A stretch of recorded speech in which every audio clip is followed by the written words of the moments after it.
আগামী 22শে জানুয়ারি শুরু হচ্ছে ৪৯তম আন্তর্জাতিক কলকাতা বইমেলা। এই উপলক্ষে সেজে উঠেছে বইমেলা প্রাঙ্গণ। প্রস্তুতি চলছে জোর কদমে।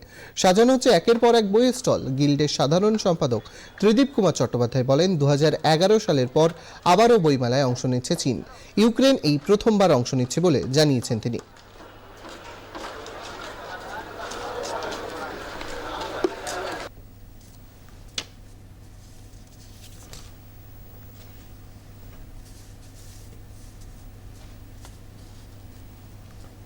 Shri Swapnamoy Chakraborty in conversation with আমাদের এই বইমেলার এবারের অবশ্যই অন্যতম প্রধান আকর্ষণ আমাদের আন্তর্জাতিক প্যাভিলিয়ন, যার মধ্যে চায়না, চীন 2011 পরে প্রথম অংশগ্রহণ করছেন, ইউক্রেন এই প্রথম বইমেলায় অংশগ্রহণ করছেন।